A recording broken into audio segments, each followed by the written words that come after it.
ಆಕಾಶವಾಣಿ ದೈವಜ್ಞ ಭಾರತಿ ಪ್ರಸಾರಾಂಕ 96.4 ಪ್ರತಿಷ್ಠಿತ ದೈವಜ್ಞ ವಿದ್ವತ್ ಪರಿಷತ್ನ principal admin ಆಗಿ ಆಯ್ಕೆಯಾಗಿರುವಂತಹ ಶ್ರೀಮತಿ ಅಂಜನಾ ಸಂಜಯ್ ರಾಯ್ಕರ್ ಇವರ ವಿಶೇಷ ಸಂದರ್ಶನ. ಅದಕ್ಕೂ ಮೊದಲು ಶ್ರೀಮತಿ ಅಂಜನಾ ಸಂಜಯ್ ರಾಯ್ಕರ್ ಇವರ ಕಿರುಪರಿಚಯವನ್ನ ನೋಡಿ ಬರೋಣ. ಪ್ರಕೃತಿ ಸೌಂದರ್ಯದಿಂದ ಆವೃತ್ತಿಯಾಗಿರುವ ಜಲಪಾತಗಳ ನಾಡು ಉತ್ತರ ಕನ್ನಡ ಜಿಲ್ಲೆಯ ಸುಂದರ ಕರಾವಳಿ ತೀರದ ರಮಣೀಯ ತಾಣ ಹೊನ್ನಾವರ. ಹೊನ್ನಾವರ ತಾಲೂಕಿನ ಗಂಧಹಿತ್ಲದ ಶ್ರೀಮತಿ ಲಲಿತಾ ಮತ್ತು ಶ್ರೀ ಅಚ್ಯುತ ಕೇಶವ ಶೇಟ್ ಇವರ ತೃತೀಯ ಗರ್ಭ ಸಂಜಾತಿಯಾಗಿ ಜನಿಸಿದ ಇವರು ತಮ್ಮ ಪ್ರಾಥಮಿಕ ಮತ್ತು ಪ್ರೌಢ ಶಿಕ್ಷಣವನ್ನು ಹೊನ್ನಾವರದಲ್ಲಿ ಮತ್ತು ಕರ್ನಾಟಕ ವಿಶ್ವವಿದ್ಯಾಲಯ ಧಾರವಾಡದಲ್ಲಿ ಎಂಎ ಬಿಎಡ್ ಶಿಕ್ಷಣವನ್ನು ಪಡೆದು ಬಿಎಡ್ನಲ್ಲಿ ಕರ್ನಾಟಕ ವಿಶ್ವವಿದ್ಯಾಲಯದಲ್ಲಿ 9ನೇ ರ್ಯಾಂಕ್ ಪಡೆದ ಹೆಗ್ಗಳಿಕೆ ಇವರದು. ಶಾಲಾ ದಿನಗಳಲ್ಲಿಯೇ ಪರೋಪಕಾರದ ಗುಣ ಹೊಂದಿದ್ದ ಸೌಮ್ಯ ಸ್ವಭಾವದ ಅಂಜನಾ ಅವರು ಬೆಳಗಾವಿಯಲ್ಲಿ ಸ್ವರ್ಣೋದ್ಯಮದಲ್ಲಿ ತೊಡಗಿಕೊಂಡಿರುವ ಶ್ರೀ ಸಂಜಯ ರಾಯ್ಕರ್ ಇವರನ್ನ ವಿವಾಹವಾಗಿ ಪುತ್ರಿ ಮತ್ತು ಪುತ್ರನೊಳಗೊಂಡ ಸುಂದರ ಸಂಸಾರ ನಡೆಸುತ್ತಿದ್ದಾರೆ. ಜೊತೆಗೆ ಸಮಾಜ ಸೇವೆಯಲ್ಲೂ ತಮ್ಮ ಛಾಪು ಮೂಡಿಸಿದ್ದಾರೆ. ದೈವಜ್ಞ ಸಹಕಾರ ಬ್ಯಾಂಕ್ ಮತ್ತು ದೈವಜ್ಞ ಮಹಿಳಾ ಮಂಡಳಿ ಬೆಳಗಾವಿಯ ಚುನಾಯಿತ ನಿರ್ದೇಶಕಿ, ರಾಜಮಾತಾ ಜಿಜಾವು ಗಾರ್ಡನ್ ಅಧ್ಯಕ್ಷೆಯಾಗಿ, ಧರ್ಮಸ್ಥಳ ಗ್ರಾಮಾಭಿವೃದ್ಧಿ ಸಂಘದ ಕಾರ್ಯದರ್ಶಿಯಾಗಿ ಕಾರ್ಯನಿರ್ವಹಿಸುತ್ತಿದ್ದಾರೆ. ಮುಂದಿನ ದಿನಗಳಲ್ಲಿ ಮತ್ತಷ್ಟು ಸಾಮಾಜಿಕ ಜವಾಬ್ದಾರಿಗಳನ್ನು ವಹಿಸಿಕೊಂಡು ಸಕ್ರಿಯ ರಾಜಕಾರಣದಲ್ಲೂ ಇವರಿಗೆ ಅವಕಾಶ ಸಿಗುವಂತಾಗಲಿ ಎಂದು ಆಶಿಸುತ್ತಾ ಪ್ರತಿಷ್ಠಿತ ದೈವಜ್ಞ ವಿದ್ವತ್ ಪರಿಷತ್ನ ಪ್ರಿನ್ಸಿಪಲ್ ಅಡ್ಮಿನ್ ಆಗಿ ಆಯ್ಕೆಯಾಗಿರುವುದಕ್ಕೆ ಅಭಿನಂದನೆಗಳನ್ನು ಸಲ್ಲಿಸುತ್ತಾ ಆಕಾಶವಾಣಿ ದೈವಜ್ಞ ಭಾರತೀಯ ವಿಶೇಷ ಕಾರ್ಯಕ್ರಮಕ್ಕೆ ಅತಿಥಿಯಾಗಿ ಆಗಮಿಸಿರುವ ಶ್ರೀಮತಿ ಅಂಜನಾ ಸಂಜಯ್ ರಾಯ್ಕರ್ ಇವರಿಗೆ ಆತ್ಮೀಯ ಸ್ವಾಗತ. ಶ್ರೀಮತಿ ಅಂಜನಾ ಸಂಜಯ್ ರಾಯ್ಕರ್ ಇವರಿಗೆ ಆಕಾಶವಾಣಿ ದೈವಜ್ಞ ಭಾರತೀಯ ವಿಶೇಷ ಕಾರ್ಯಕ್ರಮಕ್ಕೆ ಆತ್ಮೀಯವಾದ ಸ್ವಾಗತ. ಸಮಾಜೋನ್ನತಿಯ ಉದ್ದೇಶವನ್ನಿಟ್ಟುಕೊಂಡು 1000ಕ್ಕೂ ಅಧಿಕ ವಿಶೇಷ ಸಂವಾದಗಳನ್ನು ಏರ್ಪಡಿಸಿ ಸಮಾಜಕ್ಕೆ ಒಂದು ವಿಶೇಷ ಸಂದೇಶವನ್ನು ಕೊಡುತ್ತಿರುವ ಪ್ರತಿಷ್ಠಿತ ಸಂಘಟನೆ ದೈವಜ್ಞ ವಿದ್ವತ್ ಪರಿಷತ್. ಇಂತಹ ಒಂದು ಪ್ರತಿಷ್ಠಿತ ಸಂಘಟನೆಯ ಮುಖ್ಯಸ್ಥರಾಗಿ ತಾವು ಆಯ್ಕೆಯಾಗಿದ್ದೀರಿ. ಈ ಕುರಿತು ನಿಮ್ಮ ಮೊದಲ ಪ್ರತಿಕ್ರಿಯೆ ಏನು? ಡಿವಿಪಿ ಪ್ರಿನ್ಸಿಪಲ್ ಅಡ್ಮಿನ್ ಆಗಿ ನಿಮ್ಮ ಪ್ರತಿಕ್ರಿಯೆ ಏನು ಅಂತ ನೀವು ಕೇಳಿದ್ದೀರಾ. ಅದಕ್ಕೂ ಮೊದಲು ಈ ಒಂದು ಹುದ್ದೆ ನಾನು ಅಲಂಕರಿಸಲು ಕಾರಣೀಭೂತರಾದಂತಹ ಡಿವಿಪಿಯ ಸಂಸ್ಥಾಪಕ ಅಧಿಕಾರಿಗಳಾದ ಕಿರಣ್ ಸರ್, ಅರುಣ್ ಸರ್ ಹಾಗೂ ಪ್ರಶಾಂತ್ ಸರ್ ಇವರಿಗೆ ಮತ್ತು ಡಿವಿಪಿಯ ಎಲ್ಲ ಅಧಿಕಾರಿ ವರ್ಗದವರಿಗೆ ಹಾಗೂ ಸದಸ್ಯರಿಗೆ ನಾನು ಹೃತ್ಪೂರ್ವಕ ಧನ್ಯವಾದವನ್ನ ಹೇಳ್ತಾ ಇದ್ದೇನೆ. ನಿಜವಾಗೂ ಹೇಳಬೇಕಂದ್ರೆ ಈ ಒಂದು ಸ್ಥಾನವನ್ನ ನಾನು ಅಲಂಕರಿಸಿಕೊಳ್ತೇನೆ ಅಂತ ನಾನು ಕನಸಿನಲ್ಲಿಯೂ ಎಣಿಸ್ಕೊಂಡಿರ್ಲಿಲ್ಲ. ಯಾಕಂದ್ರೆ ಇದಕ್ಕಿಂತಲೂ ಮುಂಚೆ ಅಂದರೆ ನನಗಿಂತಲೂ ಮೊದಲು ಡಿವಿಪಿಯನ್ನ ಜಾಯಿನ್ ಆಗಿ ಡಿವಿಪಿಗೋಸ್ಕರ ತಮ್ಮ ಸೇವೆಯನ್ನ ಮುಡಿಪಾಗಿಟ್ಟ ಹಿರಿಯ ಅಧಿಕಾರಿಗಳು ಈ ಒಂದು ಸ್ಥಾನಕ್ಕೆ ಅರ್ಹರು ಅಂತ ನನ್ನ ಮನಸ್ಸು ಹೇಳ್ತಾ ಇತ್ತು. ಆದ್ರಿಂದ ನಾನು ಕನಸಿನಲ್ಲಿಯೂ ಎಣಿಸಿರ್ಲಿಲ್ಲ. ಆದ್ರೆ ಅದೃಷ್ಟವಶಾತ್ ನನಗೆ ಈ ಒಂದು ಹುದ್ದೆ ಸಿಕ್ಕಿದೆ.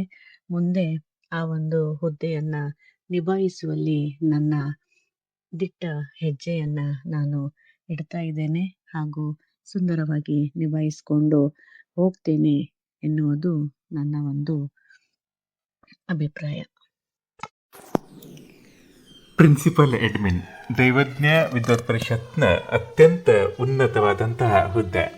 ಈ ಹುದ್ದೆ ತಮಗೆ ಸಿಗಬಹುದೆಂಬ ಮಾಹಿತಿ ತಮಗೆ ಇತ್ತೇ? ಇಲ್ಲ, ಖಂಡಿತವಾಗಿಯೂ ಮುಂಚಿನಿಂದ ಯಾವುದೇ ಒಂದು ಸುಳಿವು ನನಗೆ ಸಿಕ್ಕಿರಲಿಲ್ಲ. ಆದರೂ ಆ ಒಂದು ವಿಷಯದಲ್ಲಿ ನಾನು ತಲೆ ಕೆಡಿಸ್ಕೊಳ್ಳಿಕ್ಕೆ ಹೋಗಿರಲಿಲ್ಲ. ಯಾಕಂದ್ರೆ ಮುಂಚೆನೆ ಡಿವಿಪಿಯಲ್ಲಿ ಇದ್ದಂತಹ ಗೌರವಾನ್ವಿತ ಹಿರಿಯರ ಪಾಲಿಗೆ ಆ ಒಂದು ಹುದ್ದೆ ಹೋಗ್ಲಿ ಎನ್ನುವ ಒಂದು ಉದ್ದೇಶ, ಆಸೆ ನನ್ನದಾಗಿತ್ತು. ಆದ್ರೂ ಕೆಲವೊಮ್ಮೆ ಡಿಸ್ಕಷನ್ ಆಗ್ಬೇಕಾದ್ರೆ ಗ್ರೂಪಲ್ಲಿ ಹೇಳ್ತಾ ಇದ್ರು, ನೀನೇ ಆಗ್ತೀಯಾ ಅಂತ ಕೆಲವರು. ಏನೋ ಸಿಕ್ಕಿದೆ ಹುದ್ದೆ, ಅದರ ಒಂದು ಜವಾಬ್ದಾರಿಯನ್ನ ನಿರ್ವಹಿಸುವ ಒಂದು ಗುರಿ ಈಗ ನನ್ನ ಪಾಲಿಗಿದೆ. ತುಂಬಾ ಸಂತೋಷ. ಮುಂದುವರಿಸ್ಕೊಂಡು ಹೋಗ್ತೀನಿ. ದೈವಜ್ಞ ವಿದ್ವತ್ ಪರಿಷತ್ ತಮಗೆ ಪರಿಚಯವಾಗಿದ್ದು ಹೇಗೆ ಮತ್ತು ಈ ಸಂಘಟನೆಯಲ್ಲಿ ಯಾವಾಗ ಸೇರಿಕೊಂಡಿರಿ? ಮೊದಲು ವಹಿಸಿಕೊಂಡ ಹುದ್ದೆ ಯಾವುದು? DVP ದೈವಜ್ಞ ವಿದ್ವತ್ ಪರಿಷತ್ತು ಇದರ ಒಂದು ಸಂಘಟನೆ 2020 ಕರೋನಾ ಟೈಮಲ್ಲಿ ಆಗಿತ್ತು ನಿಜ. ಆದರೆ ಈ ಒಂದು ಸಂಘಟನೆ ಬಗ್ಗೆ ನನಗೆ ಯಾವುದೇ ಒಂದು ಮಾಹಿತಿ ಇದ್ದಿರಲಿಲ್ಲ. ನಂತರ ಬೆಳಗಾವಿಯವರೇ ಆದ ಮಂಜು ರಾಯ್ಕರ್ ಎನ್ನುವವರು ಈ ಒಂದು ಸಂಘಟನೆ ಇದೆ, ನಿಮ್ಮ ಹೆಸರನ್ನ ನಾನು ಕಿರಣ್ ಸರಿಗೆ ಹೇಳಿ ಆ ಒಂದು ಗ್ರೂಪಿಗೆ ಆ್ಯಡ್ ಮಾಡ್ತೀನಿ ಅಂತ ಅಂದಿದ್ರು. ನಂತರ ಮಂಜೂರವರು ಕಿರಣ್ ಸರಿಗೆ ಹೇಳಿದಾಗ ಕಿರಣ್ ಸರು ನನ್ನನ್ನು ಡೈರೆಕ್ಟ್ ಆಗಿ DVP ಪ್ರಧಾನ ಗುಂಪಿಗೆ ನನ್ನನ್ನು ಸೇರಿಸ್ಬಿಟ್ರು. ಹೀಗೆ ನಾನು DVPಯಲ್ಲಿ ಎಂಟ್ರಿ ಆದೆ. ನಂತರ 2021ನಲ್ಲಿ ನಾನು DVPಯಲ್ಲಿ ಸೇರ್ಕೊಂಡೆ. DVPಯಲ್ಲಿ ಸೇರ್ಕೊಂಡ ನನ್ನ ಮೊದಲ ಹುದ್ದೆ ಅಂದರೆ ಏನೂ ಇಲ್ಲ, ಸಾಮಾನ್ಯವಾಗಿ ನಾನು ಸದಸ್ಯಳಾಗಿ ಸೇರ್ಕೊಂಡಿದ್ದೆ. ಪ್ರಿನ್ಸಿಪಲ್ ಅಡ್ಮಿನ್ ಹುದ್ದೆಗೂ ಮುನ್ನ ತಾವು ದೈವಜ್ಞ ವಿದ್ವತ್ ಪರಿಷತ್ನ ಯಾವ ಯಾವ ವಿಭಾಗಗಳಲ್ಲಿ ಕೆಲಸ ಮಾಡಿದ್ದೀರಿ? ಪ್ರಿನ್ಸಿಪಲ್ ಅಡ್ಮಿನ್ ಆಗೋಕ್ಕಿಂತ ಮುಂಚೆ ನಾನು ಸಾಮಾನ್ಯ ಸದಸ್ಯಳಾಗಿ ನಾನು DVP ಜಾಯ್ನ್ ಆದೆ. ತದನಂತರ ನನ್ನನ್ನು ಬೆಳಗಾವಿ ಜಿಲ್ಲೆಯ ಅಡ್ಮಿನ್ ಆಗಿ ನೇಮಿಸಿದ್ರು. ನಂತರ ನಾನು ಗೆಸ್ಟ್ ಅಡ್ಮಿನ್ ಟೀಮಲ್ಲಿ ಸಹ ಕೆಲಸ ಮಾಡಿದೆ. ಮೆಂಟರ್ ಆಗಿಯೂ ಸಹ ಕಾರ್ಯನಿರ್ವಹಿಸಿದೆ. ಚುನಾವಣೆ ಪ್ರಯುಕ್ತ ನನ್ನನ್ನು ಪ್ರವಾಸೋದ್ಯಮ ವಿಭಾಗದ SCO ಆಗಿ ಆಯ್ಕೆ ಮಾಡಿದ್ರು. ಇವಾಗ ನಾನು ಪ್ರಿನ್ಸಿಪಲ್ ಅಡ್ಮಿನ್ ಆಗಿ ಕಾರ್ಯನಿರ್ವಹಿಸ್ತಾ ಇದ್ದೇನೆ. ಮುಂದಿನ ದಿನಗಳಲ್ಲಿ ದೈವಜ್ಞ ವಿದ್ವತ್ ಪರಿಷತ್ನ ಉನ್ನತಿಗಾಗಿ ಯಾವ ರೀತಿಯ ಯೋಜನೆಗಳನ್ನು ಹಾಕಿಕೊಂಡಿದ್ದೀರಿ? ಪ್ರಿನ್ಸಿಪಲ್ ಅಡ್ಮಿನ್ ಆಗಿ ನನ್ನ ಯೋಜನೆ ಅಂತಂದ್ರೆ DVPಯ ಮೂಲ ಉದ್ದೇಶ ಸಂಘಟನೆ ಮತ್ತು ನಮ್ಮವರ ಒಂದು ಸಾಧನೆಯನ್ನ ನಮ್ಮ ಸಮಾಜದ ಜನರ ಮುಂದೆ ಪ್ರಸ್ತುತಪಡಿಸಿ ಅವರ ಒಂದು ಅಸ್ತಿತ್ವವನ್ನ ಸಮಾಜಕ್ಕೆ ತೋರ್ಪಡಿಸುವ ಒಂದು ಮೂಲ ಉದ್ದೇಶ ನಮ್ಮ DVPದಾಗಿದೆ. ಅದರಂತೆ ನಾನು ಸಹ ನಮ್ಮ ಸಮಾಜದ ಸಂಘಟನೆಗೆ ಮತ್ತು ನಮ್ಮವರನ್ನ ಗುರುತಿಸಿ ಅವರ ಸಾಧನೆಗೆ ಒಂದು ಉತ್ತಮ ವೇದಿಕೆಯನ್ನ ಈ DVPಯ ಮೂಲಕ ಕಲ್ಪಿಸಿ ಕೊಡುವಂತೆ ನನ್ನಲ್ಲಾಗುವಂತ ಪ್ರಯತ್ನವನ್ನ ನಾನು ಮಾಡ್ತೇನೆ. ಇಲ್ಲಿಯವರೆಗೂ ಆನ್ಲೈನ್ ವಿಚಾರ ಸಂಕಿರಣಗಳನ್ನು ಏರ್ಪಡಿಸುತ್ತಿದ್ದ ದೈವಜ್ಞ ವಿದ್ವತ್ ಪರಿಷತ್ ಮುಂದಿನ ದಿನಗಳಲ್ಲಿ ಆಫ್ಲೈನ್ ವೇದಿಕೆಗಳಲ್ಲಿ ಕಾಣಿಸಿಕೊಳ್ಳುವ ಬಗ್ಗೆ ನಿಮ್ಮ ಅಭಿಪ್ರಾಯ ಏನು? ಆನ್ಲೈನ್ ಮೂಲಕ ವಿಚಾರ ಸಂಕಿರಣ ನಡೆಯುತ್ತಿದ್ದ ಈ ನಮ್ಮ DVPಯನ್ನ ಆಫ್ಲೈನ್ ಮೂಲಕ ಸಹ ನೋಡುವಂತ ಆಸೆ ನಮ್ಮ ಪ್ರತಿಯೊಬ್ಬ ಸದಸ್ಯರಲ್ಲೂ ಇದೆ. ಯಾಕೆಂದ್ರೆ ನಾವು ಪ್ರತಿದಿನ ಚರ್ಚೆ ಮಾಡ್ತೀವಿ, ಬಟ್ ಆ ವ್ಯಕ್ತಿ ಯಾರು ಏನು ಎನ್ನುವುದು ನಮಗೆ ಗೊತ್ತೇ ಇರೋದಿಲ್ಲ. ಸಮಕ್ಷಮ ನಾವು ಒಮ್ಮೆ ಅವರನ್ನ ಭೇಟಿಯಾದಾಗ ಇವರೇ ಆ ವ್ಯಕ್ತಿ, ಅವರನ್ನ ನಾವು ನೋಡಿದ್ದೀವಿ, ಅವರ ಜೊತೆಗೆ ಮತ್ತೆ ನಮ್ಮ ಫ್ರೆಂಡ್ಶಿಪ್ ಬೆಳೆಯುತ್ತೆ, ಅವರ ವಿಚಾರಗಳನ್ನ ನಾವು ಮುಕ್ತವಾಗಿ ಕೇಳ್ಕೋಬಹುದು. ನಂತರ ನಾವು ಚರ್ಚೆ ಮಾಡುವ ವಿಷಯಗಳು ಇವರೇ ಮಾಡಿದ್ದು ಅಂತ ಗೊತ್ತಾಗತ್ತೆ. ಈ ರೀತಿ ನಮ್ಮ ಸಂಪರ್ಕ ಸಂವಹನ ಹೆಚ್ಚಾಗಿ ಆನ್ಲೈನ್ ಇರೋದಕ್ಕಿಂತ ಆಫ್ಲೈನ್ ಮಾಡಿದ್ರೆ ತುಂಬಾ ಒಳ್ಳೆಯದು ಅಂತ ನನ್ನ ಅನಿಸಿಕೆ. ಉಳಿದವರ ಅನಿಸಿಕೆ ಸಹ ಅದೇ ಇದೆ. ತಾವು ಮುಂದಿನ ದಿನಗಳಲ್ಲಿ ರಾಜಕೀಯ ಕ್ಷೇತ್ರಕ್ಕೆ ಕಾಲಿಡುವುದರ ಬಗ್ಗೆ ತಮ್ಮ ಅಭಿಪ್ರಾಯವೇನು? ಈ ರೀತಿಯ ಏನಾದರೂ ಯೋಚನೆಗಳು ತಮ್ಮಲ್ಲಿ ಇದ್ದಾವೆಯೇ? ರಾಜಕೀಯ ಕ್ಷೇತ್ರಕ್ಕೆ ಮುಂದಿನ ದಿನದಲ್ಲಿ ಕಾಲಿಡ್ತೀನೋ ಇಲ್ವೋ ಗೊತ್ತಿಲ್ಲ, ಆದ್ರೆ ಸಮಾಜ ಸೇವೆಗಾಗಿ ನನ್ನನ್ನ ಮುಡಿಪಾಗಿಡ್ತೀನಿ, ಇದು ಅಂತೂ ಸತ್ಯ. ಈಗಾಗಲೇ ನಾನು BJP ಕಾರ್ಯಕರ್ತೆಯಾಗಿ ಕಾರ್ಯನಿರ್ವಹಿಸ್ತಾ ಇದ್ದೇನೆ. ಆದ್ರೂ ರಾಜಕೀಯ ಅಂತಲ್ಲ, ಯಾವುದೇ ಒಂದು ನಮ್ಮ ಕಾರ್ಯಗಳು ಆಗ್ಬೇಕು ಅಂತಂದ್ರೆ ಸರ್ಕಾರಕ್ಕೆ ನೇರವಾಗಿ ಸಂಪರ್ಕದಲ್ಲಿರುವವರೇ ರಾಜಕೀಯ ವ್ಯಕ್ತಿಗಳು. ಅವರ ಒಂದು ಸಂಪರ್ಕ, ಅವರ ಒಂದು ಸಹಾಯ ಇಲ್ಲದೆ ಯಾವುದೇ ಕೆಲಸಗಳು ಸಲೀಸಾಗಿ ಆಗೋದೇ ಇಲ್ಲ. ಸರ್ಕಾರಿ ಅಧಿಕಾರಿಗಳು ಇಲ್ಲ ರಾಜಕಾರಣಿಗಳು. ಆದ್ದರಿಂದಾಗಿ ನಮ್ಮ ಕೆಲಸ ಕಾರ್ಯಗಳ ಸಲೀಸಾಗಿ ಆಗ್ಬೇಕು ಅಂದ್ರೆ ಪ್ರತಿಯೊಬ್ಬರು ರಾಜಕೀಯದತ್ತ ಒಲವನ್ನ ಇಟ್ಕೊಳ್ಳೋದು ತುಂಬಾ ಇಂದಿನ ದಿನಗಳಲ್ಲಿ ಇಂಪಾರ್ಟೆಂಟ್ ಆಗಿರುತ್ತೆ ಬಿಡಿ. ರಾಜಕೀಯದಲ್ಲಿ ಪ್ರವೇಶ ಮಾಡ್ತೀನೋ ಬಿಡ್ತೀನೋ ಆ ಪ್ರಶ್ನೆ ಬೇರೆ. ಸಮಾಜ ಕಾರ್ಯದಲ್ಲಿ ನನ್ನನ್ನ ತೊಡಗಿಸ್ಕೊಳ್ತೀನಿ ಅನ್ನೋದಂತೂ ಖಂಡಿತ. ತಾವು ಎದುರಿಸಿದ ಮೊದಲ ಚುನಾವಣೆ ದೈವಜ್ಞ ಕೋ ಆಪರೇಟಿವ್ ಬ್ಯಾಂಕ್ ಬೆಳಗಾವಿಯ ಚುನಾವಣೆ. ಹೇಗಿತ್ತು ಈ ಚುನಾವಣೆಯನ್ನ ಎದುರಿಸಿದ ಅನುಭವ? ಅನುಭವ ತುಂಬಾ ಚೆನ್ನಾಗಿತ್ತು. ಯಾವುದೇ ಒಂದು ಕ್ಷೇತ್ರಕ್ಕೆ ಹೋದಾಗಲೇ ಆ ಒಂದು ಕ್ಷೇತ್ರದ ಅನುಭವವಾಗೋದು. ನನಗೂ ಇದರ ಬಗ್ಗೆ ಯಾವುದೇ ಕಲ್ಪನೆ ಇದ್ದಿರಲಿಲ್ಲ. ಫಸ್ಟ್ ಟೈಮ್ ನಮ್ಮ ಮನೆಯವರು ಎಲೆಕ್ಷನ್ ಅಲ್ಲಿ ನಿಂತ್ಕೊಂಡಾಗ ನಮಗೆ ಯಾವ ರೀತಿ ಅದರ ತಯಾರಿ ಮಾಡ್ಕೋಬೇಕು ಅಂತ ಗೊತ್ತಿರಲಿಲ್ಲ. ನಂತರ ಈ ಸಲ ಸೆಕೆಂಡ್ ಟೈಮ್ ನಾವು ನಿಂತ್ಕೊಂಡ್ವಿ. ಅದರಲ್ಲಿ ನಾನು ಸಹ ಇವರ ಜೊತೆಯಾಗಿ ನಿಂತ್ಕೊಂಡೆ. ಇಬ್ರು ನಾವು ಫಸ್ಟ್ ಟೈಮ್ ಆರಿಸ್ಕೊಂಡು ಬಂದ್ವಿ. ಅತಿ ಹೆಚ್ಚಿನ ಲೀಡಲ್ಲಿ 127 ಹೆಚ್ಚು ಮತಗಳನ್ನು ನಾನು ತೆಗೆದುಕೊಂಡು ಡೈರೆಕ್ಟರ್ಸ್ ಎಲ್ಲ ಡೈರೆಕ್ಟರ್ಗಳಿಗಿಂತಲೂ ನಾನು ಅತಿ ಹೆಚ್ಚಿನ ಓಟ್ಸ್ ಅನ್ನ ಪಡೆದುಕೊಂಡೆ. ತುಂಬಾ ಸಂತೋಷ ಆಗತ್ತೆ.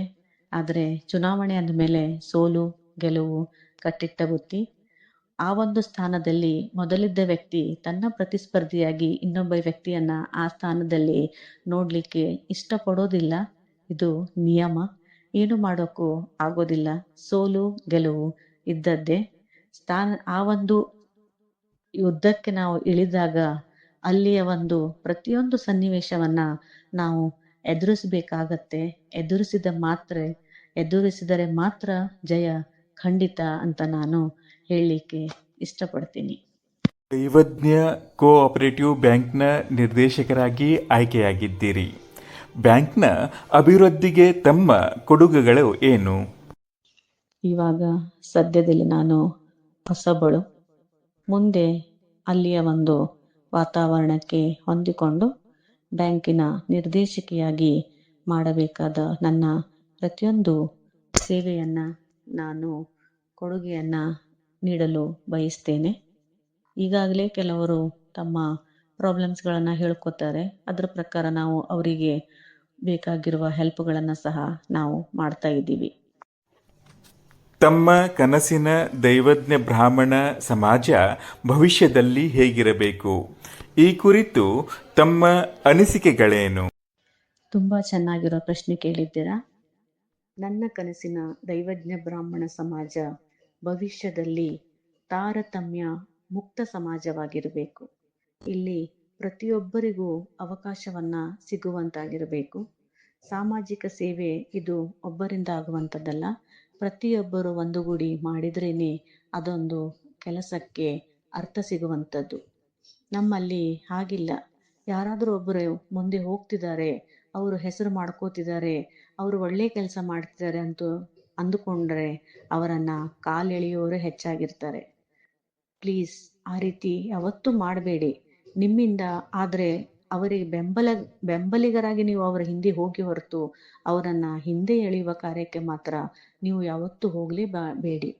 ಅವರು ಮಾಡ್ತಿದ್ದಾರೆ, ಚೆನ್ನಾಗಿ ಮಾಡ್ತಿದ್ದಾರೆ, ಅವರಿಗೆ ನಾವು ಸಪೋರ್ಟ್ ಕೊಡೋಣ ಎನ್ನುವ ಮನೋಭಾವ ನಮ್ಮಲ್ಲಿ ಇರಲೇಬೇಕು. ಆಗ ಮಾತ್ರ ನಮ್ಮ ಸಮಾಜ ಕನಸಿನ ದೈವಜ್ಞ ಬ್ರಾಹ್ಮಣ ಸಮಾಜ ಆಗಲಿಕ್ಕೆ ಸಾಧ್ಯ ಇದೆ. ಅಂಜನಾ ರಾಯ್ಕರ್ ಅವರು ತಮ್ಮ ಬಾಲ್ಯದ ಬಗ್ಗೆ, ತಮ್ಮ ಹುಟ್ಟೂರಿನ ಬಗ್ಗೆ, ತಂದೆ ತಾಯಿಯವರ ಬಗ್ಗೆ ಹೇಳುವುದಾದರೆ? ಬಾಲ್ಯದ ಬಗ್ಗೆ ಹೇಳಬೇಕು ಅಂತಂದ್ರೆ ಬಾಲ್ಯ ಪ್ರತಿಯೊಬ್ಬರಿಗೆ ಅಚ್ಚುಮೆಚ್ಚು. ಏನು ಅರಿಯದ ಮುಗ್ಧ ಮನಸ್ಸಿನ ಒಂದು ಬಾಲ್ಯ ಜೀವನ ನಮ್ಮದಾಗಿರ್ತದೆ. ನಾನು ಹೊನ್ನಾವರದಲ್ಲಿ ಹುಟ್ಟಿ ಬೆಳೆದೆ ಮತ್ತು ನನ್ನ ತಂದೆ ಅಚ್ಯುತ್ ಕೇಶವ್ ಶೇಟ್ ಇವರು ಕಲಾವಿದರು, ಶಿಕ್ಷಕರು, ರಂಗ ಕಲಾವಿದರು. ಹಾಗೂ ನನ್ನ ತಾಯಿ ಲಲಿತಾ ಶೇಟ್ ಇವರು ಹೌಸ್ ವೈಫ್ ಆಗಿದ್ರು. 4 ಜನ ಅಕ್ಕ ತಂಗಿಯಂದಿರ ನಡುವೆ ನಾನು 3ನೆಯ ಮಗಳಾಗಿ ತುಂಬಾ ಸಂಭ್ರಮದಿಂದ ನನ್ನ ಬಾಲ್ಯವನ್ನ ನನ್ನ ಹೊನ್ನೂರಿನಲ್ಲಿ ನಾನು ಕಳೆದೆ ಅಂತ ಹೆಮ್ಮೆಯಿಂದ ನಾನು ಹೇಳಲಿಕ್ಕೆ ಇಷ್ಟಪಡ್ತೀನಿ.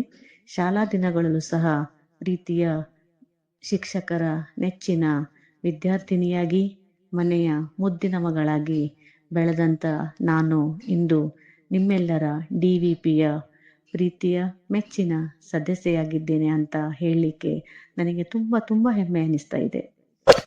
ಶಾಲಾ ದಿನಗಳ ನೆನಪು, ಬಾಲ್ಯದ ಸ್ನೇಹಿತರು, ನೆಚ್ಚಿನ ಶಿಕ್ಷಕರು. ಬಿ.ಎಡ್ನಲ್ಲಿ 9ನೇ ರ್ಯಾಂಕ್ ಪಡೆದಾಗ ಯಾವ ರೀತಿಯ ಸಂಭ್ರಮ ಇತ್ತು? ಶಾಲಾ ದಿನಗಳ ನೆನಪು ಎಂದೂ ಮರೆಯದ ಸುಂದರ ಪುಟಗಳ ಒಂದು ಪುಸ್ತಕ. ಯಾಕಂದರೆ ಬಾಲ್ಯದಲ್ಲಿ ನಾವು ಅತಿ ಹೆಚ್ಚು ಸಮಯವನ್ನು ಕಳೆಯೋದು ನಮ್ಮ ಶಾಲೆಯಲ್ಲಿ. ನನ್ನ ಪ್ರಾಥಮಿಕ ಶಿಕ್ಷಣ ಹೈಯರ್ ಎಲಿಮೆಂಟರಿ ಸ್ಕೂಲಲ್ಲಿ ಆಯಿತು. ಅಲ್ಲಿ ಸಹ ಶಿಕ್ಷಕರ ಅಚ್ಚುಮೆಚ್ಚಿನ ವಿದ್ಯಾರ್ಥಿನಿಯಾಗಿದ್ದೆ. ನಂತರ ನನ್ನ ಮಾಧ್ಯಮಿಕ ಶಿಕ್ಷಣ ನ್ಯೂ ಇಂಗ್ಲಿಷ್ ಸ್ಕೂಲ್ನಲ್ಲಿ ಆಯಿತು. ಅಲ್ಲಿ ಸಹ ಪ್ರತಿಯೊಬ್ಬ ಶಿಕ್ಷಕರ ಅಚ್ಚುಮೆಚ್ಚಿನ ವಿದ್ಯಾರ್ಥಿನಿ. 10ನೇ ತರಗತಿ ಮುಗಿದಾಗ ನಾನು ಆದರ್ಶ ವಿದ್ಯಾರ್ಥಿನಿ ಎನ್ನುವ ಪಟ್ಟವನ್ನ, ಬಿರುದನ್ನ ಪಡೆದುಕೊಂಡು ಶಾಲೆಯಿಂದ ನಿರ್ಗಮಿಸಿದೆ. ತದನಂತರ STM ಕಾಲೇಜಿನಲ್ಲಿ ನನ್ನ ಕಾಲೇಜು ಶಿಕ್ಷಣ ಮುಗಿಯಿತು. ಅಲ್ಲಿ ಸಹ ಆದರ್ಶ ವಿದ್ಯಾರ್ಥಿನಿಯಾಗಿ ಬಿರುದನ್ನ ಪಡೆದು ನಂತರ ನಾನು B.Ed ಅನ್ನ ಕಮಲಾ ಬಳಿಗ ಕಾಲೇಜಿನಲ್ಲಿ B.Ed ಅನ್ನ ಮುಂದುವರಿಸಿದೆ. ಅಲ್ಲಿ ಸಹ ಎಲ್ಲರ ಅಚ್ಚುಮೆಚ್ಚಿನ ವಿದ್ಯಾರ್ಥಿನಿಯಾಗಿ ನಂತರ MA ಎಜುಕೇಶನ್ ಅನ್ನು ನಾನು ಎಕ್ಸ್ಟರ್ನಲ್ ಆಗಿ ಮಾಡಿದೆ. ಈ ರೀತಿ ನನ್ನ ಶಾಲಾ ದಿನಗಳು ಮುಂದುವರಿದವು. ಸ್ನೇಹಿತರು ಅಂತ ಅಂದ್ರೆ ಕೇಳೋದೇ ಬೇಡ. ಪ್ರತಿಯೊಬ್ಬರು ಇನ್ನೂ ತನಕ ನನ್ನ ಕಾಂಟ್ಯಾಕ್ಟ್ ನಲ್ಲಿದ್ದಾರೆ. ತುಂಬಾ ಸ್ನೇಹಿತರ ಅಚ್ಚುಮೆಚ್ಚಿನ ಸ್ನೇಹಿತೆ ನಾನಾಗಿದ್ದೆ. ಈಗಲೂ ಸಹ ನಾವು ವಾಟ್ಸಪ್ ಗ್ರೂಪ್ ಮೂಲಕ ಎಲ್ಲ ಫ್ರೆಂಡ್ಸ್ ಮೀಟ್ ಆಗ್ತೀವಿ, ಮಾತಾಡ್ತೀವಿ, ತುಂಬಾ ಎಂಜಾಯ್ ಮಾಡ್ತೀವಿ. ಮತ್ತು B.Edನಲ್ಲಿ 9ನೇ ರ್ಯಾಂಕ್ ಪಡ್ಕೊಂಡೆ. ಆ ಟೈಮಲ್ಲಿ ರ್ಯಾಂಕಿಗೆ ಯಾರೂ ಅಷ್ಟಾಗಿ ತಲೆ ಕೆಡಿಸ್ಕೊಳ್ತಿರ್ಲಿಲ್ಲ. ಇವಾಗ ಸಾಮಾಜಿಕ ಜಾಲತಾಣಗಳಲ್ಲಿ ರ್ಯಾಂಕ್ 99%, 98% ಹೀಗೆಲ್ಲ ನಾವು ಹಾಕೋತೀವಿ ಸ್ಟೇಟಸ್ ಅಲ್ಲಿ. ಬಟ್ ಆವಾಗ ಯಾವುದೇ ರೀತಿಯ ಒಂದು ಸೋಷಿಯಲ್ ಮೀಡಿಯಾಗಳು ಇದ್ದಿರ್ಲಿಲ್ಲ. ನಾವು ಅದನ್ನ ಯಾರಿಗೂ ಹೇಳೋಕ್ಕೂ ಹೋಗ್ತಿರ್ಲಿಲ್ಲ. ನನಗೆ ರ್ಯಾಂಕ್ ಬಂತು, ನಾನು ಕೊನೋಕೇಶನಿಗೆ ತನಕ ಹೋಗಿರ್ಲಿಲ್ಲ ತಗೊಳ್ಳಿಕ್ಕೆ. ಅದು ಪೋಸ್ಟಲ್ಲಿ ಬಂತು, ನೋಡದೆ, ಮನೆಯಲ್ಲಿ ಸಂಭ್ರಮಿಸಿದು, ಆಯ್ತು, ಮುಗೀತು. ಶಾಲಾ ದಿನಗಳಲ್ಲಿ ತಮಗೆ ಸಮಾಜ ಸೇವೆಯ ಅವಕಾಶ ದೊರೆತಿತ್ತೆ? ಶಾಲಾ ದಿನಗಳಲ್ಲಿ ಸಮಾಜ ಸೇವೆ ಅಂತಂದ್ರೆ ನಾವು ಬಾಲ್ಯದ ದಿನಗಳು, ಆವಾಗ ಅಷ್ಟೆಲ್ಲ ಸಮಾಜದ ಬಗ್ಗೆ ಕಳಕಳಿ ಇರಕ್ಕೆ ಸಾಧ್ಯ ಇಲ್ಲ. ಆದ್ರೂ ನನ್ನ ಬಾಲ್ಯದಲ್ಲಿ ನಾನು ಶಾಲಾ ದಿನಗಳಲ್ಲಿ NSS, ನಂತರ ABVP ಹೀಗೆ ಹಲವು ಸಂಘ ಸಂಸ್ಥೆಗಳಲ್ಲಿ ನಾವೆಲ್ಲ ಸದಸ್ಯರಾಗಿ ಇರ್ತಾ ಇದ್ವಿ. ಹಾಗೆ ಅಪ್ಪಿಕು ಚಳುವಳಿ ಇಂತಹ ಒಂದು ಕಾರ್ಯಕ್ರಮಗಳಿಗೆ ಕಾಲೇಜಿನಿಂದ, ಸ್ಕೂಲಿಂದ ನಮ್ಮನ್ನ ಕರ್ಕೊಂಡು ಹೋಗ್ತಾ ಇದ್ವು. ನಾವು ಹೋಗ್ತಾ ಇದ್ವಿ. ಅಷ್ಟೇ ಸಮಾಜ ಸೇವೆ ಅಂತಂದ್ರೆ. ವಿವಾಹದ ನಂತರ ಸಮಾಜ ಸೇವೆಯಲ್ಲಿ ಹೆಚ್ಚು ತೊಡಗಿಕೊಂಡಿದ್ದೀರಿ. ನಿಮ್ಮ ಸಾಮಾಜಿಕ ಚಟುವಟಿಕೆಗಳಲ್ಲಿ ನಿಮ್ಮ ಪತಿಯವರ ಸಹಕಾರ ಹೇಗೆ? ಹೌದು, ವಿವಾಹದ ನಂತರನೇ ನಾನು ಸಾಮಾಜಿಕ ಕೆಲಸದಲ್ಲಿ ನನ್ನನ್ನ ತೊಡಗಿಸ್ಕೊಂಡಿದ್ದು. ಮದುವೆಯಾದ ಮುಂಚೆ ನಾನು ಅಷ್ಟು ಸಾಮಾಜಿಕ ಕೆಲಸಕ್ಕೆ ಹೋಗ್ತಾ ಇರ್ಲಿಲ್ಲ. ಯಾಕಂದ್ರೆ ಸಂಸಾರ, ನನ್ನ ಮಕ್ಕಳು ಅಂತ ನಾನು ಮನೆಯಲ್ಲೇ ಇದ್ದೆ. ಯಾವಾಗ ಮಕ್ಕಳು ತಮ್ಮ ಒಂದು ಜವಾಬ್ದಾರಿಯನ್ನ ತಾವೇ ನಿರ್ವಹಿಸಿಕೊಳ್ಳಲು ಸಮರ್ಥರಾದಾಗ ನಾನು ಸಾಮಾಜಿಕ ಕೆಲಸದಲ್ಲಿ ನನ್ನನ್ನ ತೊಡಗಿಸಿಕೊಂಡೆ. ಪ್ರತಿಯೊಂದು ಹೆಣ್ಣಿನ ಹಿಂದೆ ಒಬ್ಬ ಪುರುಷ ಇದ್ದೇ ಇರ್ತಾನೆ ಅಂತ ಹೇಳ್ತಾರೆ ಅಲ್ಲ, ಅದು ನನ್ನ ಪಾಲಿಗಂತೂ ಸತ್ಯ. ಹೆಣ್ಣು ತಾನು ಎಷ್ಟೇ ಸ್ವತಂತ್ರಳು ಅಂತ ತಿಳಿದುಕೊಂಡರೂ ಸಹ ಅದು ಸಾಧ್ಯ ಆಗಲ್ಲ. ಯಾಕಂದರೆ ಪತಿಯ ವಿಶ್ವಾಸ, ಮನೆತನದ ಗೌರವ, ಸಾಮಾಜಿಕ ಕಟ್ಟುಪಾಡು, ನೀತಿ ನಿಯಮಗಳ ಅಡಿ ಎಲ್ಲವನ್ನ ನಿಭಾಯಿಸಿ ಆ ಒಂದು ಹೆಣ್ಣು ಯಾವುದೇ ಕಾರ್ಯಕ್ಕೂ ತನ್ನನ್ನ ತೊಡಗಿಸಿಕೊಂಡರೆ ಅದಕ್ಕೆ ಯಶಸ್ಸು ಖಂಡಿತ. ಹಾಗೆಯೇ ನನ್ನ ಪಾಲಿಗೆ ನನ್ನ ಪತಿಯವರ ಒಂದು ಸಹಕಾರ, ಬೆಂಬಲ ಸದಾ ನನಗೆ ದೊರಕಿತ್ತು. ಯಾವುದೇ ಒಂದು ಕಾರ್ಯಕ್ಷೇತ್ರಕ್ಕೆ ನಾನು ಹೋಗ್ತೀನಿ ಅಂತಂದ್ರು ಯಾವತ್ತೂ ಅವರಿಂದ ನಕಾರಾತ್ಮಕ ಉತ್ತರ ಬರ್ತಾ ಇರ್ಲಿಲ್ಲ. ಹೋಗು, ನಾನ್ ನಿನಗೆ ಸಹಾಯ ಮಾಡ್ತೀನಿ. ನನಗೆ ಮುಂಚೆ ಗಾಡಿ ಬರ್ತಾ ಇರ್ಲಿಲ್ಲ. ಆವಾಗ ಇವರೇ ನನ್ನನ್ನ ಅಲ್ಲಿ ಕರೆದುಕೊಂಡು ಹೋಗೋದು, ಕರೆದುಕೊಂಡು ಬರೋದು ಎಲ್ಲವನ್ನ ಇವರೇ ಮಾಡ್ತಾ ಇದ್ರು. ಮಕ್ಕಳು ಸಹ ನನಗೆ ಹಾಗೆಯೇ ಬೆಂಬಲವನ್ನ ನೀಡಿದ್ರು. ಆದ್ದರಿಂದಾಗಿ ನಾನು ನನ್ನ ಸಮಯವನ್ನ ಸಾಮಾಜಿಕ ಕೆಲಸಕ್ಕೆ ನೀಡಲು ನಾನು ಸಮರ್ಥಳಾದೆ ಅಂತ ಹೇಳಲಿಕ್ಕೆ ತುಂಬಾ ಸಂತೋಷ ಆಗ್ತದೆ. ಆದ್ರೆ ನನ್ನ ಮನೆಯವರ ಸ್ವಭಾವ ಮೃದು. ಇವರಿಗೆ ಮಾತು ಕಡಿಮೆ, ನನಗೆ ಮಾತು ತುಂಬಾ ಬೇಕು. ಹೇಳ್ತಾರಲ್ವಾ, ಮಾತು ಬೆಳ್ಳಿ ಮೌನ ಬಂಗಾರ ಅಂತ. ಹಾಗೆ ಬೆಳ್ಳಿ ಮತ್ತು ಬಂಗಾರ ಸೇರಿದಾಗ ಸುಂದರ ಒಂದು ಆಭರಣ ಹೇಗೆ ತಯಾರಾಗತ್ತೋ ಹಾಗೆ ನನ್ನ ಮತ್ತು ನನ್ನ ಗಂಡನ ಬಾಂಧವ್ಯ ಬೆಳ್ಳಿ ಮತ್ತು ಬಂಗಾರದ ಹಾಗೆ. ಈ ರೀತಿ ನಾವಿಬ್ಬರೂ ಸೇರಿಕೊಂಡೇ ಸಾಮಾಜಿಕ ಕೆಲಸದಲ್ಲಿ ನಮ್ಮನ್ನ ನಾವು ತೊಡಗಿಸಿಕೊಳ್ತಾ ಇದ್ದೀವಿ ಅಂತ ಹೇಳಲಿಕ್ಕೆ ತುಂಬಾ ಖುಷಿ ಅನಿಸ್ತಾ ಇದೆ. ಪತಿಯವರ ಉದ್ಯೋಗ, ಮಕ್ಕಳು, ಅವರ ಶಿಕ್ಷಣದ ಬಗ್ಗೆ ಹೇಳುವುದಾದರೆ? ನನ್ನ ಪತಿ ಸಂಜಯ್ ರಾಮದಾಸ್ ರೈಕರ್. ಇವರು ಗೋಲ್ಡ್ ಸ್ಮಿತ್, ಬೆಳಗಾವಿಯಲ್ಲಿ ಜ್ಯುವೆಲ್ಲರಿ ಶಾಪ್ ಇದೆ. ಇವರ ಶಿಕ್ಷಣ ಬಿಕಾಮ್ ಆಗಿದೆ. ನಂತರ ನನ್ನ ಮಗ ಸಾಹಿಲ್ ಸಂಜಯ್ ರೈಕರ್, ಅವನು ಸಿವಿಲ್ ಎಂಜಿನಿಯರಿಂಗ್ ಮುಗಿಸಿ ಉನ್ನತ ಶಿಕ್ಷಣಕ್ಕಾಗಿ ಮಣಿಪಾಲಿನ MIT ಕಾಲೇಜಿನಲ್ಲಿ MTech ಮಾಡ್ತಾ ಇದ್ದಾನೆ. ಇವಾಗ ಸದ್ಯ ಇಂಟರ್ನ್ಶಿಪ್ಗೋಸ್ಕರ ಬೆಂಗಳೂರಿನಲ್ಲಿ ನಿರ್ಮಾಣ ಕಂಪನಿಯಲ್ಲಿ ಕೆಲಸ ಮಾಡ್ತಾ ಇದ್ದಾನೆ. ಮಗಳು ಸಾನಿಕಾ ರೈಕರ್, ಇವಳು ಆರ್ಕಿಟೆಕ್ಚರ್ ಫಸ್ಟ್ ಇಯರ್ನಲ್ಲಿ GIT ಕಾಲೇಜ್ ಬೆಳಗಾವಿಯಲ್ಲಿ ವ್ಯಾಸಂಗ ಮಾಡ್ತಾ ಇದ್ದಾಳೆ. ಮಕ್ಕಳಿಬ್ಬರು ತುಂಬ ಚೆನ್ನಾಗಿ ಶಿಕ್ಷಣವನ್ನ ಮುಗಿಸ್ಕೋತಾ ಇದ್ದಾರೆ. ಇವರೆಲ್ಲ ಸಹಕಾರ ನನ್ನ ಜೊತೆ ಸದಾ ಇದ್ದೇ ಇರುತ್ತೆ. ಈಗ ಕಾರ್ಯಕ್ರಮವನ್ನ ಮುಗಿಸುವಂತಹ ಸಮಯ. ಧನ್ಯವಾದಗಳು ಶ್ರೀಮತಿ ಅಂಜನಾ ಸಂಜಯ್ ರೈಕರ್. ತಮ್ಮ ಅಮೂಲ್ಯವಾದ ಸಮಯವನ್ನ ದೈವಜ್ಞ ಭಾರತಿಗೆ ನೀಡಿದ್ದೀರಿ. ಕೊನೆಯದಾಗಿ ನಮ್ಮ ಈ ಕಾರ್ಯಕ್ರಮದ ಕುರಿತು ಏನ್ ಹೇಳಲಿಕ್ಕೆ ಬಯಸ್ತೀರಿ? ಇಂದಿನ ಈ ಒಂದು ಸಂದರ್ಶನ ನನಗೆ ತುಂಬ ತುಂಬ ಸಂತೋಷ ಕೊಡ್ತು. ನಾನು ಒಬ್ಬ ಗೃಹಿಣಿಯಾಗಿ ಇದ್ದರೂ ಸಹ ಈ ರೀತಿಯ ಸಂದರ್ಶನವನ್ನ ನೀಡಬೇಕಾದ್ರೆ ನಿಜವಾಗಿಯೂ ನಾನು ಏನೋ ಒಂದು ಸಾಧಿಸಿದೆನೋ ಎನ್ನುವ ಹೆಮ್ಮೆ ನನಗಾಗ್ತಾ ಇದೆ. ಈ ಒಂದು ನನಗೆ ಅವಕಾಶವನ್ನ ಕಲ್ಪಿಸಿಕೊಟ್ಟಂತಹ DVPಯ ನನ್ನ ಪ್ರತಿಯೊಬ್ಬರಿಗೂ ನಾನು ಚಿರಋಣಿಯಾಗಿರುತ್ತೇನೆ. ಹಾಗೂ ಈ ಒಂದು ಸಂದರ್ಶನವನ್ನ ಏರ್ಪಡಿಸಿಕೊಟ್ಟಂತಹ ಆಕಾಶವಾಣಿ ದೈವಜ್ಞ ಭಾರತಿ ಇವರಿಗೂ ಸಹ ನಾನು ಧನ್ಯವಾದವನ್ನ ಅರ್ಪಿಸ್ತಾ ಇದ್ದೇನೆ. ಇವರಿಂದಲೇ ನಾನು ಇಂದು ಈ ಒಂದು ಸಂದರ್ಶನವನ್ನ ಕೊಡಲು ಮುಂದಾದೆ ಅಂತ ಹೇಳಲು ನನಗೆ ತುಂಬಾ ಇಷ್ಟ. ಆಕಾಶವಾಣಿ ದೈವಜ್ಞ ಭಾರತಿ, ನಿಮಗೆ ನನ್ನದೊಂದು ಧನ್ಯವಾದ. Thank you. ಕಾಲವೊಂದಿತ್ತು, ಅಂದು ಭಾರತೀಯ ಹೆಣ್ಣು ಮಕ್ಕಳು ಮನೆಯ ಹೊಸ್ತಿಲ ಹೊರಗೆ ಕಾಲಿಡಲು ಅವಕಾಶವಿರಲಿಲ್ಲ. ಆದರೆ ಇಂದು ಭಾರತೀಯ ಹೆಣ್ಣು ಅಂತರಿಕ್ಷಕ್ಕೂ ಹೋಗಿ ಬಂದಿದ್ದಾಳೆ. ಇದು ನಮ್ಮ ಭಾರತೀಯ ಹೆಣ್ಣು ಮಕ್ಕಳ ಹೆಮ್ಮೆ. ಶ್ರೀಮತಿ ಅಂಜನಾ ಸಂಜಯ್ ರೈಕರ್ ಇವರು ಬಹುದೊಡ್ಡ ಜವಾಬ್ದಾರಿ ವಹಿಸಿಕೊಂಡು ಸಮಾಜ ಸುಧಾರಣೆಗೆ ಕಂಕಣಬದ್ಧರಾಗಿದ್ದಾರೆ. ಅವರಿಗೆ ಮತ್ತೊಮ್ಮೆ ಮಗದೊಮ್ಮೆ ಅಭಿನಂದನೆಗಳನ್ನ ಸಲ್ಲಿಸುತ್ತಾ ಮುಂದಿನ ದಿನಗಳಲ್ಲಿ ಅವರು ಮತ್ತಷ್ಟು ಸಾಧನೆಗಳನ್ನ ಮಾಡಲಿ ಎಂದು ಹಾರೈಸುತ್ತಾ ಇಂದಿನ ವಿಶೇಷ ಕಾರ್ಯಕ್ರಮಕ್ಕೆ ವಿದಾಯ ಹೇಳೋಣ. ಮುಂದಿನ ಸಾರಿ ಮತ್ತೊಂದು ವಿಶೇಷ ಕಾರ್ಯಕ್ರಮದೊಂದಿಗೆ ನಿಮ್ಮೊಂದಿಗೆ ಬರುತ್ತೇನೆ. ಧನ್ಯವಾದಗಳೊಂದಿಗೆ ನಾನು ನಿಮ್ಮ ಪ್ರೀತಿಯ ಕಿರಣ್ ಮಂಜುನಾಥ್ ಪಾಲನ್ಕರ್. ಆಕಾಶವಾಣಿ ದೈವಜ್ಞ ಭಾರತಿ, ಪ್ರಸಾರಾಂಕ 96.4.